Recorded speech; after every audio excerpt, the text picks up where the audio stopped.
This is what this UN report had said in general about the educational system for Aboriginal people in Canada. There's no education system, there's no accountability, no goals or objectives. Maybe this is outdated now.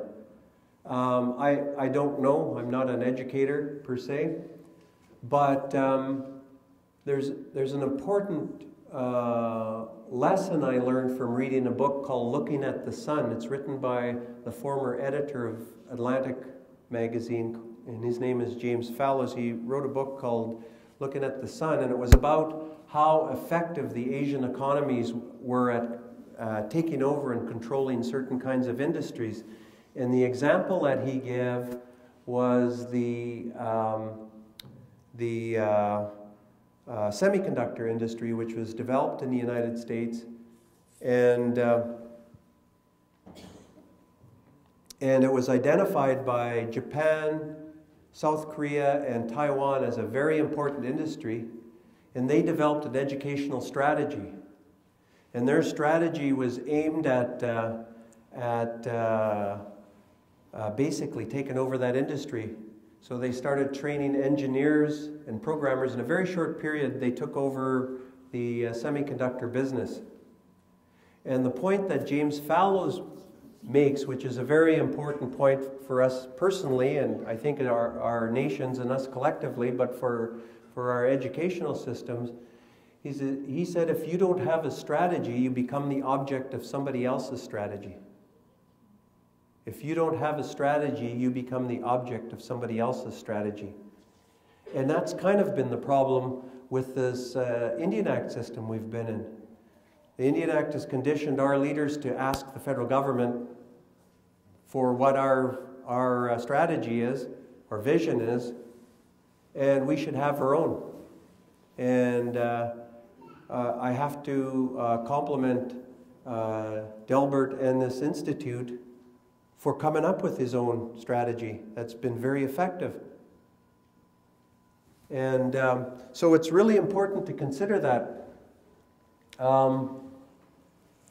I won't go through a lot of these things because I'm running out of time.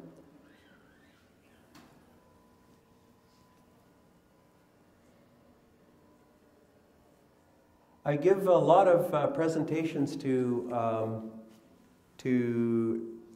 students, both in high school and different levels.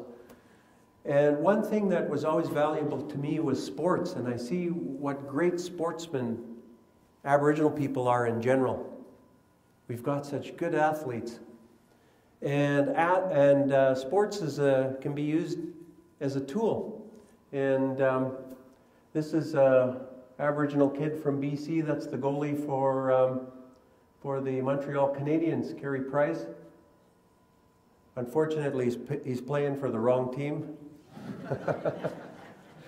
My brother would disagree with me. And these are a bunch of kids, the little kids from our martial arts club. And we've figured out a system of training kids with lots of problem, ADD and fetal alcohol syndrome, autism, for how to focus their attention and to accomplish something.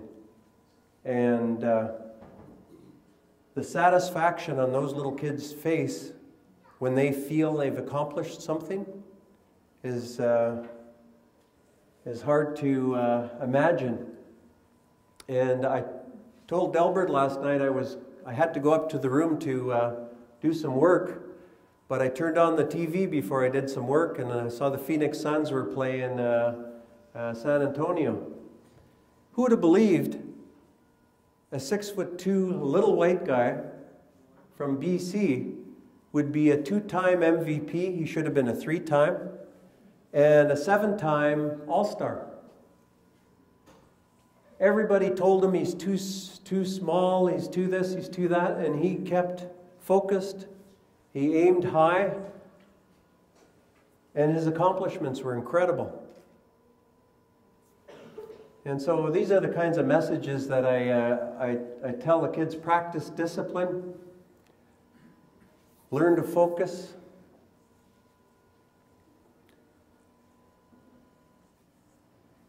One thing that I learned that would have been part of my traditional training in my culture is I would have been trained by my uncle.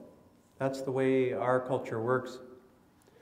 And in our language, there's all kinds of words. And once my uncle becomes my teacher, our relationship changes. And so the way I call him as my uncle, the word I use changes to become a much more honorific type of term. And the purpose of that is the same as martial arts. If you don't respect and show respect for the person you're learning from, you won't learn from them. In the Aboriginal cultures, we had all kinds of ways of and names and ways of learning that showed proper manners and respect. And manners are just the form for showing respect, and they could be different. But anyways, I believe that's very important to education.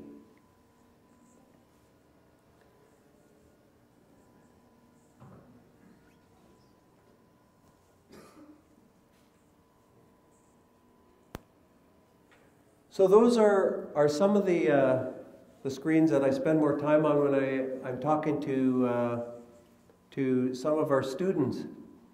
But one of the most important things which I see embraced by the Institute is be proud of your culture and who you are.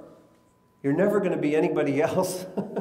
Whether you're a Scotsman or an Irishman or from a tribal group, be proud of who you are.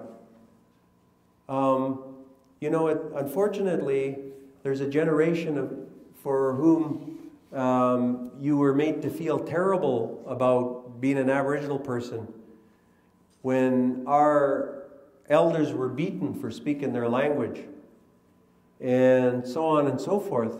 And it's created a disconnect in our culture. But it's our source of strength. It's our source of identity. And never, ever, ever be ashamed of your culture or who you are. I think my computer is telling me I've talked too long.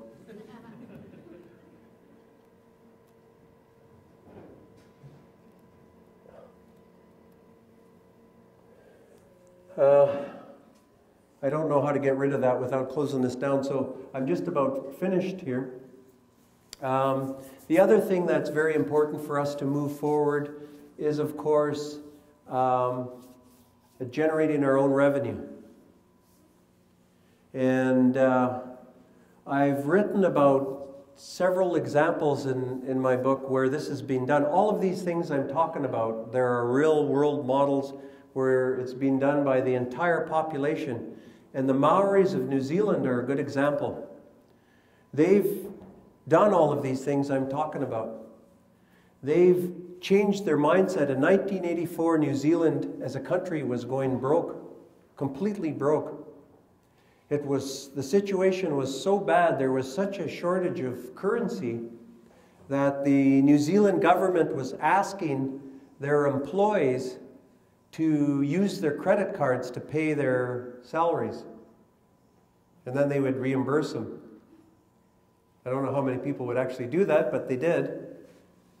And as part of that discussion, the Maoris had their own discussion about what they called moving from grievance to development mode.